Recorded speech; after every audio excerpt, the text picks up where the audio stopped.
Muchas gracias, Fabi, gran amiga. Oye, bueno, esto es especial porque yo venía de invitada y ahora además soy moderadora, así que lo vamos a tratar de hacer con mucho humor, simpatía y estando muy feliz también porque siempre es rico ver que en una expo inclusión tenemos una mesa exclusiva de accesibilidad, que es tan importante, ¿verdad? Que sin accesibilidad no tenemos inclusión. Y hoy día me toca compartir con unas mujeres increíbles a las cuales admiro mucho. Les voy a pedir tolerancia porque, como les decía, yo venía de invitada, pero lo vamos a hacer ahí lo mejor posible. Mandarle un cariño a Dulio, que era nuestro moderador, que no pudo llegar por fuerza mayor. Esta tarde me acompañan entonces, bueno, voy a presentarme primero, me pidieron. Yo soy Antonella Vespa, soy asesora en gestión de personas y accesibilidad. Tengo el honor de participar en la gestión de 5 empresas de Rematime, de RLA Event Technologies, de Fundación Luz, que también está acá, de Andes HSG, de Casamusa, y con cada uno de ellos he ido trabajando distintos aspectos desde la accesibilidad y la inclusión en la medida de su realidad. Y soy fundadora de Panoramas Accesible también, que es mi corazoncito ahí que me pone en este lugar hoy día. Pero hoy día voy a compartir con grandes mujeres, doble panel de mujeres hoy día, el anterior y este. Y quiero invitar al escenario a Fernanda San Martín, directora de Gauguin Arquitectos. No sé dónde está la Fernanda. Ahí está la Fernanda, que ya viene. A Andrea Odeguer, directora ejecutiva de BAU Accesibilidad. Y a Constanza Allende, coordinadora de accesibilidad e inclusión de Lollapalooza. Muy bienvenidas, vamos a estar esperando aquí y le agradecemos también a nuestra intérprete de lengua de señas, que está haciendo un trabajo increíble. Hola, Fernanda, un gusto.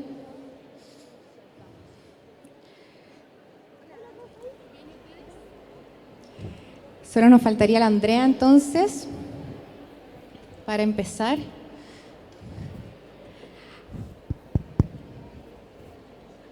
Empecemos nomás, dice Empezamos nomás, la jefa entonces. de Big Boss. Bueno, agradecerles por estar aquí en este panel de mujeres en torno a la accesibilidad. Y para poner en contexto, en el fondo,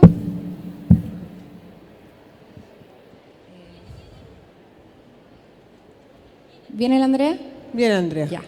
Bueno, para ir poniendo en contexto, para aquellas personas que no están tan cercanas a la accesibilidad, vamos a hablar de la accesibilidad como aquella condición necesaria para los bienes, los productos, los servicios, para que estos puedan ser de participación igualitaria, plena para todas las personas, y eso es algo que en nuestras conversaciones previas pudimos compartir, de sacar en el fondo el concepto de accesibilidad desde la caja de la discapacidad y entender que la accesibilidad es un aspecto fundamental para la vida de todas las personas mayores, las mujeres embarazadas, las mujeres, también por supuesto las personas con discapacidad, pero en el fondo es algo que finalmente impacta la vida de todas las personas. Así que eso es el escenario en el cual vamos a mover nuestra conversación.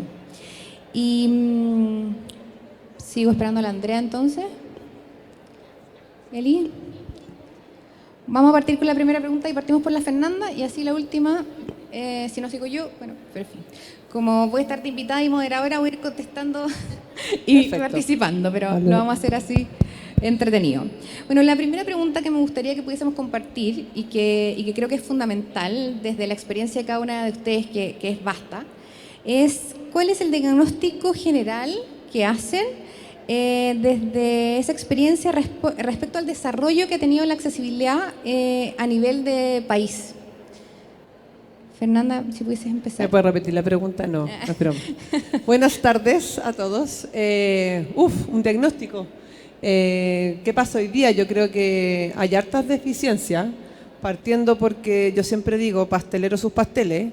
Aquí hay como cuando, y doy el mismo ejemplo, cuando converso con los chicos, vamos a la empresa o entre nosotros mismos conversamos temas de accesibilidad, hay dos cosas. Primero, que hay que salir de la caja de la accesibilidad es igual a la rampa.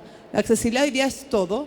La accesibilidad es transversal, la accesibilidad son los procesos, es la información, es la comunicación, es la seguridad, es la habitabilidad, es súper transversal. Entonces, cuando de repente uno quiere llegar a algún público, ahí viene la Andrea, en particular, es súper difícil sacarlos de ese sesgo y ese paradigma asociado con la accesibilidad.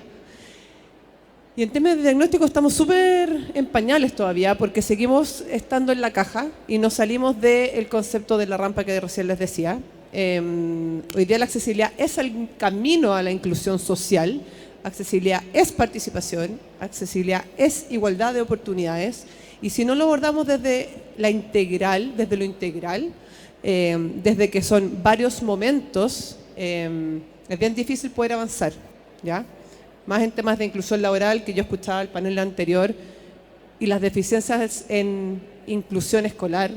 Estamos al debe de una ley, pero no tenemos técnicos profesionales, ni chicos, ni mujeres, ni hombres, ni jóvenes que puedan acceder al mundo laboral por muchas barreras en general.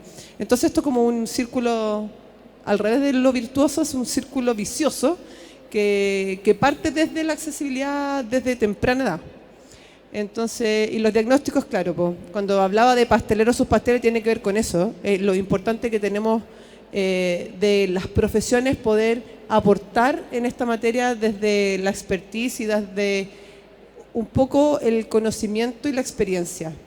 Eso es como una invitación. Hoy día el diagnóstico a nivel nacional, hay datos súper tristes en realidad, entonces no se los voy a dar, pero la invitación es poder abarcar esto desde lo integral y poder verlo desde un poquito más arriba, no tanto desde el cumplimiento de la normativa. Hoy día la accesibilidad o la norma no garantiza la accesibilidad de los espacios, por lo tanto tenemos que siempre ir más allá y de eso depende un poco el trabajo de todos. Gracias, Fernanda. Constanza. Gracias. Bueno, hola a todas y a todos. Estoy un poquitito nerviosa, es primera vez que estoy acá. He venido todos los años a compartir, a mirar, pero es primera vez que me invitan, así que estoy súper agradecida, de verdad es un honor para mí estar acá. Y nada, para mí yo creo que la palabra es desafiante. Creo que hace no mucho tiempo me estoy incursionando en todo este mundo. Yo soy terapeuta ocupacional de profesión y la vida me llevó a dedicarme un poco a la accesibilidad en términos sociales, en términos de participación, de actividades de ocio y tiempo libre, más allá de lo que te enseñan en la universidad, de que es leer, estar con tus amigos, sino que participar de actividades culturales, sociales, musicales, que es lo que a mí al menos me convoca. Y para mí el diagnóstico ha sido en verdad súper desafiante, pero también ha sido muy, muy bonito porque también he sentido que el desafío ha ido como tomando frutos. Yo específicamente me dedico a todo lo que tiene que ver con la cultura y la música y en estos años he logrado ver cómo en el fondo también de a poco uno desde su trinchera, desde lo que uno sabe, desde lo que uno ha ido aprendiendo un poquito del ensayo y error, porque al menos en lo que yo me dedico no hay mucha expertise. Cuando yo me puse a estudiar sobre esto no tenía tantos referentes y acá de hecho ahora me encuentro con grandes de estas referentes y de a poco uno ha ido aprendiendo y esto ha sido también como decía antes, es bueno ir viendo también como esos pequeños frutos que como decía acá mi compañera, lamentablemente a nivel masivo no es tan favorable, pero uno de a poco desde su trinchera como ha ido como aportando y llegando a estas distintas sociedades, tratando de desde lo que uno hace avanzar y desafiar a los demás a hacer cosas nuevas, sino que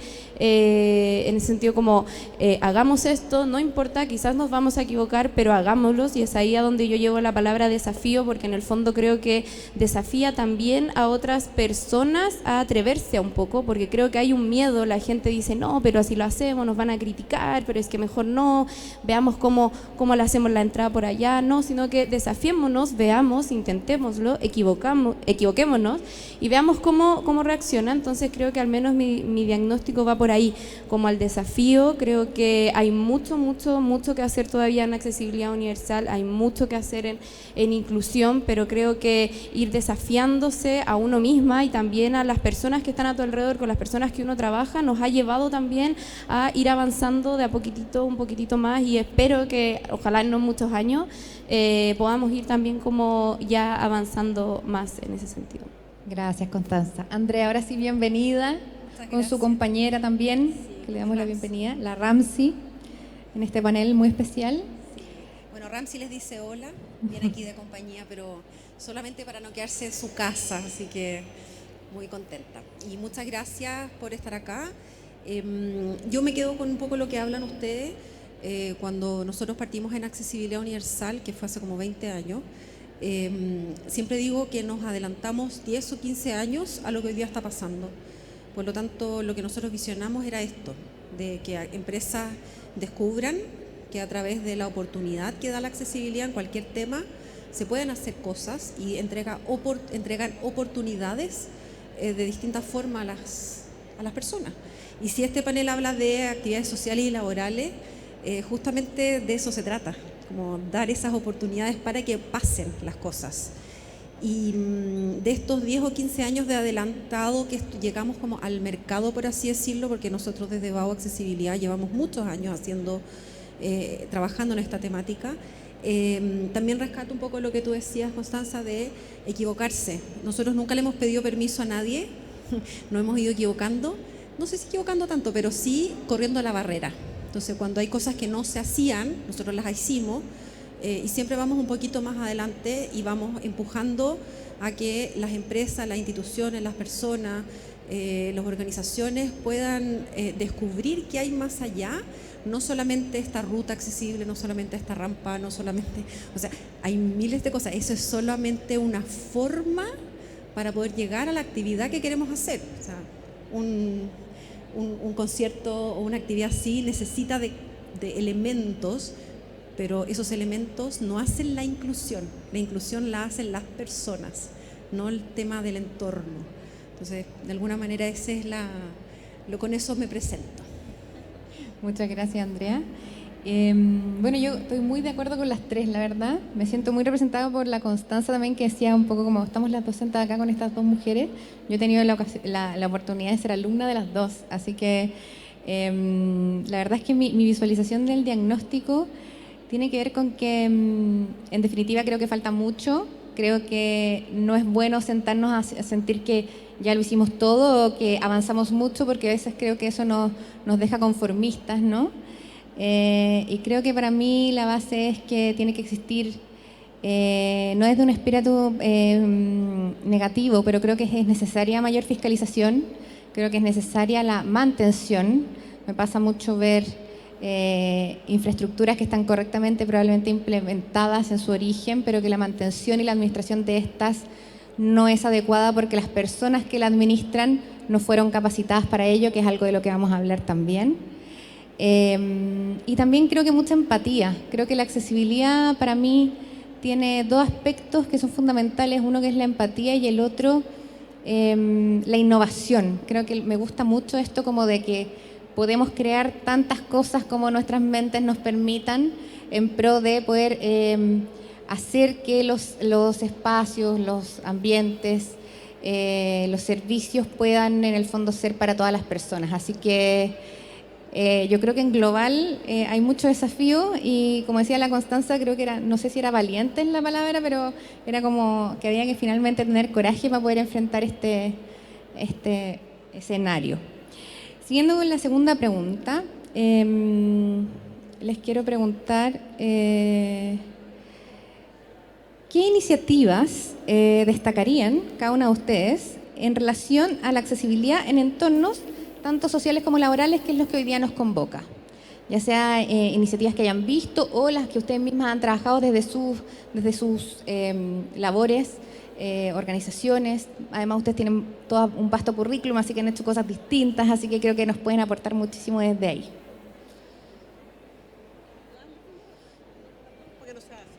Eso, vamos una y una.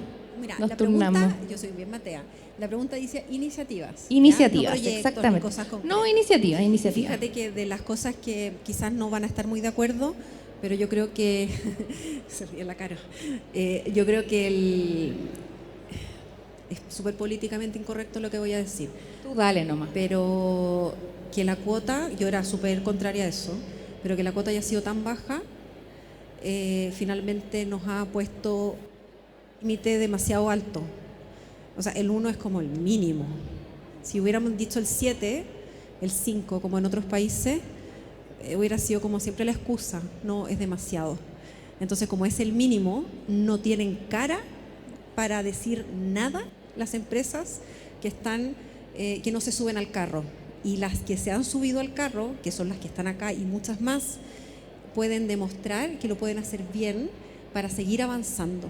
Entonces, es una forma de ver como una iniciativa legal, que fue legal, que hoy día se está cambiando, que se está obviamente avanzando y empieza a rodar la rueda, digamos. Y yo creo que eso ha sido un gran cambio de lo que yo visualizo del resto de los países. Porque el resto de los países no son tan mateos como hemos sido acá. Súper a rajatabla, con todos los problemas que hemos tenido, pero se ha avanzado, se ve concreto. Hay derechos adquiridos que en otros países no existen, más allá de lo que diga una ley o un porcentaje. Gracias, Andrea. ¿Quién quiere seguir? La Connie. Bueno, aquí también apoyando lo que dice Andrea, yo creo que la ley de cuotas también ha sido una iniciativa tremenda, que al menos yo, que también trabajo en una empresa y que en el momento en que se aprobó la ley estaba haciendo la práctica en una fundación de inclusión laboral, creo que fue como wow, como las empresas comenzaron a llegar, como la empresa en la que yo trabajaba también empezó a hablar de esto. Junto en ese momento estábamos cambiando de una oficina y como la empresa también en torno a la aprobación de esta ley comenzó a pensar, pese a que no teníamos personas con diferentes condiciones trabajando, fue como, oye, vamos a un lugar nuevo, habilitémoslo al tiro, veamos, fijémonos en los accesos, fijémonos en los timbres, fijémonos en los baños, y eso a mí al tiro me hizo como también wow, en verdad está haciendo efecto. Y otra gran iniciativa que creo que ahora, al menos a mí, que me apasiona y que encuentro que ha tomado un gran fuerza también, ha sido el tema de la neurodiversidad. Como decía anteriormente, salir un poco de la caja de que la discapacidad está en la persona en silla de ruedas, sino que existen millones de otras condiciones y discapacidades que muchas veces son invisibles y que muchas veces no son tampoco respetadas, precisamente porque no se hacen ver. Y creo que la generación de espacios de autorregulación, espacios de pausa, espacios de contención que ahora se están viendo, lo hablo a nivel personal, por ejemplo, donde yo trabajo, que hemos empezado a implementar espacios de pausa sensorial donde gente que no necesariamente tiene un diagnóstico, sino que gente que a veces necesita como darle una pausa a la vida para poder disfrutar de la cultura, de los panoramas de la sociedad. Y como hemos visto también que estos espacios se han ido ahora armando, lo hemos visto en supermercados, en multitiendas, que no voy a nombrar ahora para no hacerle publicidad gratis a nadie, pero me ha sorprendido también cómo se han comenzado a dar instancias de espacios de contención para las personas que lo necesitan, como algo tan simple, por ejemplo, como ir a un supermercado y que de repente tiene mucho estímulo, y encontrar un espacio en ese lugar que te permita hacer una pausa para luego seguir haciendo tus compras, que es algo tan cotidiano. Creo que a mí al menos es una iniciativa que me sorprende y que me encantaría también seguir explorando. Gracias, Constanza. ¿Cuánto rato tenemos? No, dale nomás, son 40 minutos. No, cortito, ya que aquí mis compañeras un poco abordaron hartos temas. Yo creo que una de las iniciativas que a mí me tiene gratamente sorprendida tiene que ver con la educación. Las instituciones que de a poco han ido tomando políticas a través de hacer programas en esta materia, que antes, hace 15, 20, bueno, voy a pasar el dato, ustedes fueron alumnas de nosotras y yo fui alumna de la Andrea. Entonces, aquí todos tenemos un poco relación en cuanto al aprendizaje.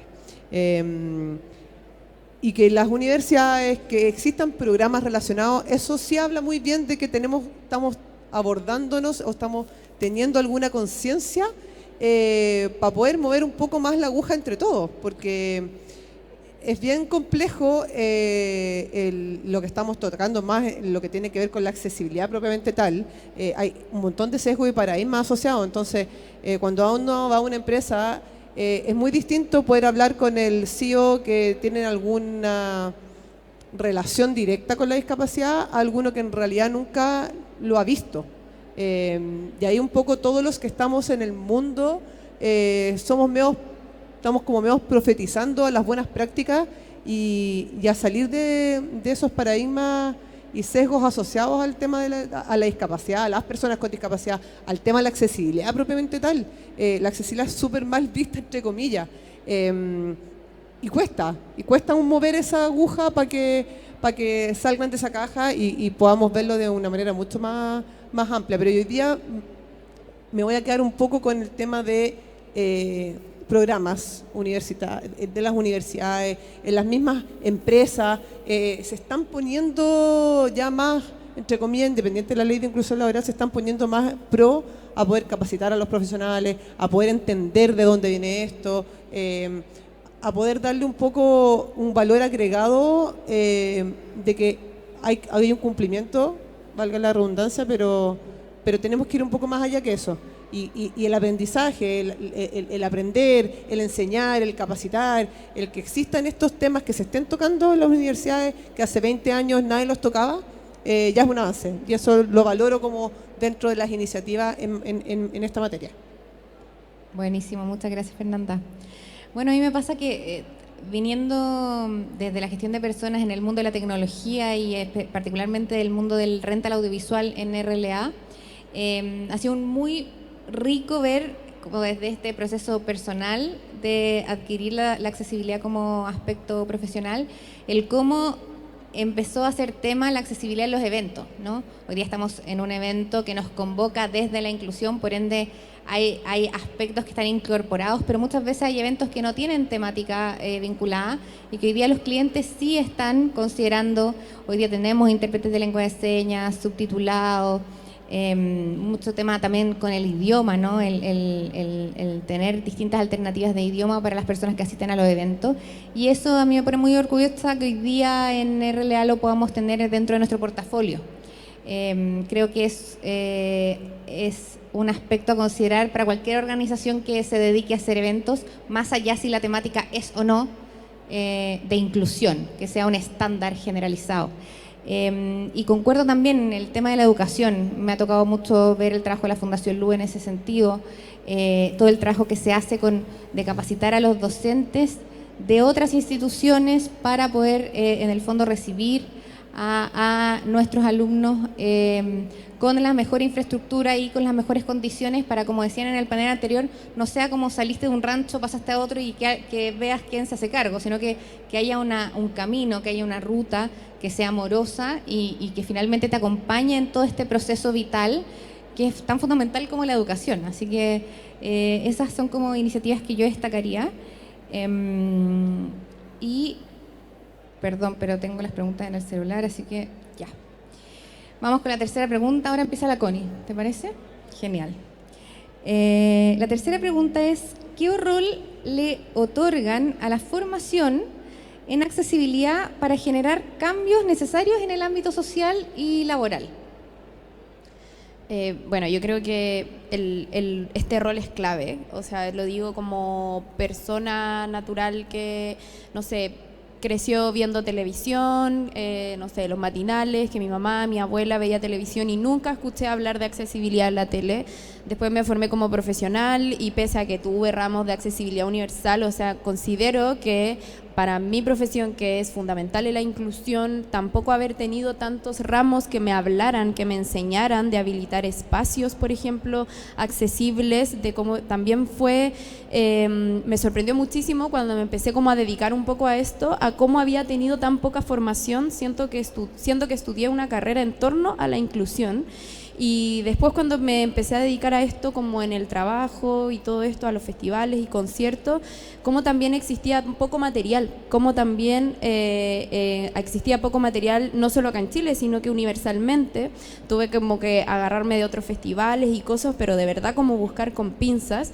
Y también en esta búsqueda me tocó estudiar en diferentes instancias donde al trabajar, por ejemplo, con arquitectos, con personas que, jefes de obra, con maestros, como darme cuenta también cómo las personas buscaban, como decían antes, como llegar al mínimo a ver, si el ángulo de rotación tiene que ser de tantos grados, oye, ¿qué pasa si pongo 10 grados menos? Y yo como darme vuelta, tipo, súbete tú a una silla de rueda y intenta girar en ese ángulo menor.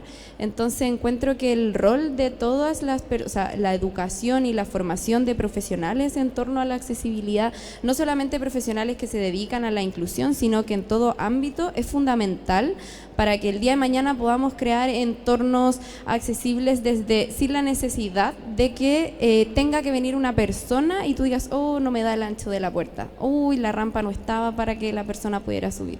Como una vez me dijo una profesora, yo creo que lamentablemente la discapacidad es desconocida hasta que no te toca la puerta. Como tú bien decías, es muy diferente hablar con un CEO de que tiene relación con la discapacidad a una persona que no.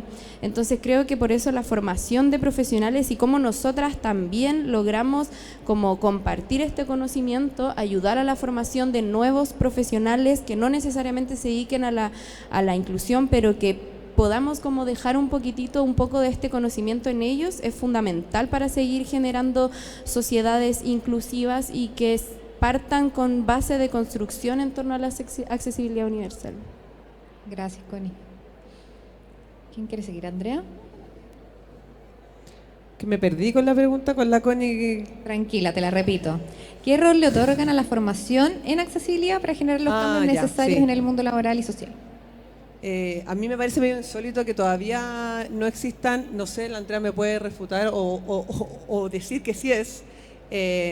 No sé si las escuelas de arquitectura hoy día ven temáticas de accesibilidad dentro de sus mallas, por ejemplo. Los arquitectos y los urbanistas creamos ciudad junto con otros tipos de profesionales también, pero hacemos ciudad, planificamos ciudad y en las universidades no nos pasa nada mucho relacionado con la materia. Entonces, ahí hay una cosa como que ha sido difícil. Hay un programa de la UDD donde yo conocí a la Andrea hace muchos años atrás, que era el primer programa de posgrado relacionado con temas de accesibilidad. Yo he peleado, entre comillas, para que otras universidades los puedan meter dentro, o sea, o posgrado, o pregrado, yo he hecho clases de electivos también referente a lo mismo. Pero todavía me cuesta entender de por qué no es una materia que los mismos alumnos me dicen, oye, esto debería ser obligatorio, debería estar en las mallas de todas las escuelas de arquitectura, y hoy día todavía no pasa nada con eso. Eso en relación un poco como a la materia educacional en las instituciones públicas que son las que nos educan y que al final la profesión de nosotros con otras más hace mucho lo que tiene que ver con la igualdad de oportunidades y acortar esa brecha hoy día de desigualdad que existe, que tiene que ver específicamente con la accesibilidad. Hoy día en verdad que la accesibilidad es todo. Y cuando existen barreras tiene que ver con la falta de conocimiento, y ahí nos vamos más atrás en temas de la deficiencia que existe en temas educacionales a los profesionales que no nos enseñan nada relacionado con esto. Eso puedo decir. Gracias, Fernanda. ¿Andrea? Sí, no voy a repetir porque estoy de acuerdo. Como dicen eso de locación, locación, locación, yo digo formación, formación, formación. O sea, sin formación no avanzamos. ¿Por qué? Porque esto es como ir descubriendo. Uno saca un pétalo de esa rosa y se da cuenta que abajo hay muchas más pétalos. Y finalmente uno saca un velo, saca el otro, y siempre hay más necesidades. Y esas necesidades o se ven reflejadas en capacitación, formación para después ejecutar, o no avanzamos. Es así de simple. Entonces, quien descubre, a lo mejor desde bueno, acá me imagino que hay muchos del área de recursos humanos, pero quien descubre el tema desde recursos humanos, que hay un gestor de inclusión, va a necesitar capacitarse para ser gestor. Después va a necesitar capacitarse para ejecutar ese trabajo, porque esto continúa. Nosotros todos los días, a mí me toca aprender todos los días de accesibilidad y todos los días de inclusión. Y a veces veo las presentaciones 20 veces y en las 20 veces aprendo 20 cosas diferentes. Porque uno también va madurando y uno va entendiendo que la discapacidad no es una norma, sino que es una función, un tema funcional. Yo puedo aprender cómo se guía a una persona ciega, pero no puedo entender muchas veces cómo esa persona espacialmente está descubriendo ese espacio. Entonces, y eso se hace y se conoce y se descubre con el tiempo, con la observación. De hecho, yo hoy día he observado a todas las personas, porque se mueven diferente, nos movemos diferente en una feria de inclusión, donde un pasamano en la mitad de esa escalera que no existe, todo el mundo la busca. Y si se detienen 5 minutos a darse cuenta, todo el mundo va hacia las dos extremos, porque están los pasamanos. Y eso es lo que uno ve, y así es como uno aprende, visualizando. Y les va a pasar que cuando avancen en el tema de inclusión laboral y avancen en el tema de gestor, se van a ir dando cuenta que hay otros temas, que puede ser el tema del baño, las rampas, las típicas cosas, que alguien les puede decir qué hacer. Pero el tema de evacuación, por ejemplo, cómo se evacúa, el tema de comunicación, información, lo tuyo, cuando dices, bueno, lo que hablamos el otro día, cómo uno invita a estos eventos, cómo se gestionan el resto de los eventos, los mismos llamados, todo tiene que ver finalmente con hacerse la pregunta de hasta dónde queremos llegar. Yo creo que esa respuesta tiene que ver con la formación. Yo creo que cada uno tiene ese límite, hasta dónde me quiero formar, hasta dónde quiero avanzar en este tema. Gracias, Andrea.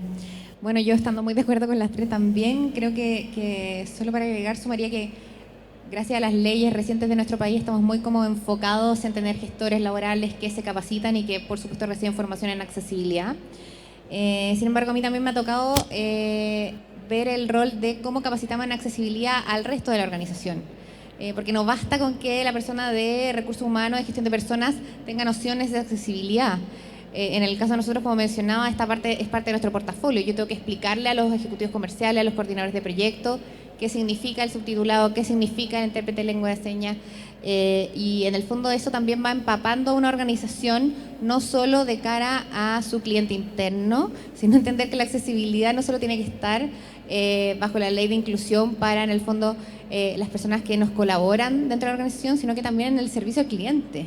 O sea, cuán necesario se hace que el servicio al cliente tenga estándares que vayan acorde con la accesibilidad. Y en ese sentido también creo que es importante capacitar respecto a la diversidad de requerimientos que se tienen. Nosotros en realidad tenemos un programa con Spectrum Pro que aprovecho de mencionar, que está acá también en el stand 24, que es una productora neurodivergente, una productora audiovisual neurodivergente, que no solo ha significado que ellos aprendan de nosotros, sino que también nosotros aprender de ellos y cómo hacemos accesible este proceso en cuanto a la entrega de información, cuál es la manera de poder relacionarnos, sorprendernos que de repente no nos entendimos, y todo ese aprendizaje, esa apertura, va mucho más allá de la norma, no está escrito en ninguna parte, tiene que ver con la vivencia del día a día, de hacer el ejercicio, de atreverse, como decía la Constanza. Y entender que no basta con que uno en la organización sepa de accesibilidad o de inclusión, sino que tenemos que empaparnos todos desde el máximo director hasta cada una de las personas que colaboran y que reciben también este servicio, los proveedores, etc. Vamos con nuestra última pregunta. Hay un sonido que no sé qué es, pero ahí estamos. Ya. Por último, les quisiera preguntar... porque esta es un guiño a todas las stands de las empresas que están acá, pero ya que están acá, todas desde su experiencia, expertise en accesibilidad y amplia también, porque ustedes también saben mucho más que esto, digamos, ¿qué consideraciones recomendarían a las empresas y a las áreas de gestión de personas en cuanto a accesibilidad? Como cuáles serían como aquellos tips, claves o elementos a considerar que a lo mejor muchas veces no están dentro de del tópico así como directo que nos llega, pero que ustedes en su experiencia y en el mismo trato con sus clientes y los proyectos que han podido abordar han descubierto que son elementos clave, que si uno pudiese hacer como esta especie de checklist de, ojo aquí, ¿qué elementos les podrían compartir? Ya, ahora sí que corto. Yo creo que para poder hacer cualquier intervención de accesibilidad, esto es una recomendación que por favor sea casi como obligatoria, hacer un diagnóstico. Eso es clave, porque eso nos va a permitir poder priorizar, poder ver cuáles son las cosas que en realidad no tienen cumplimiento normativo y cuáles son criterios de accesibilidad que son un aporte, que va a depender de la diversidad funcional, va a depender de la actividad que se realice en esa empresa, va a depender del público que realice esa actividad. O sea, hay un montón de variables que se pueden, con datos, que se pueden ir complementando con un buen diagnóstico. O sea, hoy día la clave para poder hacer cualquier intervención, más que hacer como este checklist, yo siempre digo que la accesibilidad es súper casuístico. Aquí no es, a mí cuando me dicen, es que hazme un checklist, ándate para otro lado, porque no por lo menos como yo el pensamiento como yo lo puedo abordar. Es súper casuístico. Claro, hay cosas que pueden ser estándares, que es donde hoy día está la norma un poquito aplicada. Buena, más o menos, como sea, pero es lo que tenemos. Por eso que la invitación es ir un poquito más allá, pero la invitación es el diagnóstico. Hacer un buen diagnóstico me permite tener muchos datos, tener insumos para poder priorizar y ver en qué también gasto los presupuestos, cuál es el beneficio que otorga, cuál es el universo de personas, qué tengo que hacer antes y después, qué puede esperar un poco, qué no, porque seamos realistas, o sea, no vamos a poder hacerlo todo ni hacer accesible a lo mejor el 100% de nuestras edificaciones y nuestros espacios públicos, sino que nos permite poder ir priorizando para poder ir avanzando. Entonces, el diagnóstico es clave y de ahí cualquier tipo de mejora la idea es poder ir haciendo un plan en el tiempo y ahí es clave también la mesa colaborativa multidisciplinaria que tienen las empresas, porque esto no le llega solamente al encargado de infraestructura, esto le llega a todas las áreas de las empresas, por lo tanto, recomendaciones, buen diagnóstico, una mesa de trabajo colaborativa multidisciplinaria, porque aquí cualquier intervención le pega a todas las áreas. Si quiero hacer inclusión laboral, no puedo hacer inclusión laboral sin hablar con el de infraestructura y ver cuál es el match entre la actividad que se realiza, cuáles son las habilidades o es la condición de la persona con discapacidad. A lo mejor esa persona con discapacidad tiene asociada una enfermedad o a lo mejor alguna otra condición asociada a su discapacidad. Por tanto, hay otras variables que no solamente puedo abordarla desde la infraestructura, sino que tengo que abordarla con los otros profesionales en una mesa de trabajo que me permita diagnosticar y poder priorizar las intervenciones. Gracias, Fernanda. Bueno, para mí dos cosas. Lo primero, yo creo que, como dije antes, atreverse, oriéntense. Hay profesionales, hay personas que se están dedicando a esto, que los pueden apoyar. Yo creo que si una empresa tiene, lo primero es tener las ganas de hacerlo y la motivación y la expertise, se puede buscar orientación. Como digo, yo creo que eso es lo primero. No quedarse con el no, es que mejor no, porque si no lo hacemos, que... Creo que me ha tocado verlo mucho y creo que eso es lo primero. Háganlo, atrévense, busquen información, busquen profesionales o personas que los puedan apoyar y denle, avancen.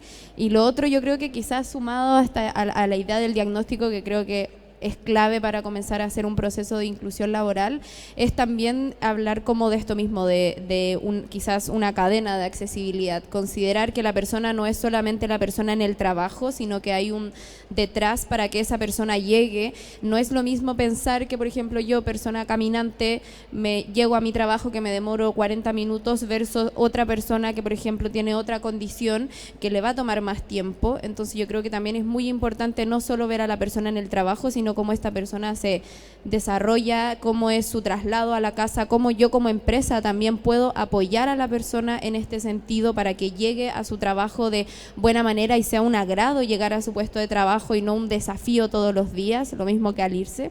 Así que para mí creo que esas dos cosas son fundamentales: perder el miedo de hacerlo, atreverse, y después ver a la persona en el trabajo y cómo llega también a él. Buenísimo, muy de acuerdo. Andrea. Aló, aló, ahí sí, gracias. Me hiciste acordar una situación que me pasó con una institución, bien genérica lo dije, que me llamaron un lunes desesperados porque había que ir a arreglar un baño porque iba a entrar una persona usuaria de silla de ruedas. Y cuando fui al día siguiente, la persona había renunciado. ¿Por qué? Porque tenía las mismas 45 minutos de almuerzo que el resto. Y el problema no era el baño, el problema era la distancia entre su espacio de trabajo, el casino, el baño, el espacio de trabajo. 45 minutos se demoraba en esa ruta. Entonces, la recomendación en realidad es ver la accesibilidad como parte de un todo. Y sí, concuerdo con el tema del diagnóstico, eso es básico, eso es... Pero porque finalmente el diagnóstico lo que hace es ver desde arriba cuáles son los problemas estructurales. Pero después hay que cruzar con los desafíos que hay de trabajo. Las personas, ¿para qué le vamos a dar prioridad a lo mejor a un lugar donde no hay nadie con discapacidad física? Se la damos a otro que hay con discapacidad cognitiva, por ejemplo. No todo es una rampa. Y además parte de la... Están llamando. Además parte del tema es el siguiente, que la norma es para los edificios de uso público que prestan un servicio a la comunidad. No tiene nada que ver las empresas y la dentro de las empresas con respecto a la accesibilidad. Entonces lo que hagan dentro tiene que ser súper medido y súper acotado para que no se les escapen los presupuestos. Y una vez que hagan el básico, parten con el siguiente paso porque van a descubrir que la accesibilidad es maravillosa. Por lo tanto, va a ser un beneficio para todos los trabajadores, los colaboradores que tengan. Y para ustedes mismos también, así que eso. Buenísimo, gracias Andrea. Yo solo agregaría que no den por hecho que todo el mundo entendió todo, asegúrense. Los grandes problemas que tenemos en las organizaciones tienen que ver con la comunicación y preocuparse de la accesibilidad a nivel de comunicación creo que es un aspecto que está al debe aún en las áreas de gestión de personas, de marketing, etcétera. Así que ese sería mi tip o mi dato a considerar sumado a todo lo que ya han dicho. Ya vamos concluyendo este panel. Ha sido un honor esta sorpresa de poder moderarla y además de estar invitada. Les quiero agradecer mucho su tiempo, su simpatía y la solidaridad también con la que han abordado cada una de las preguntas. Agradecerle a Expo Inclusión, por supuesto, por la invitación a cada una de nosotras y bueno, que sigamos en esta senda que tanto necesita nuestro país y el mundo y que cada una siga trabajando fuertemente con sus organizaciones por este propósito. Así que muchísimas gracias Andrea, Constanza y Fernanda.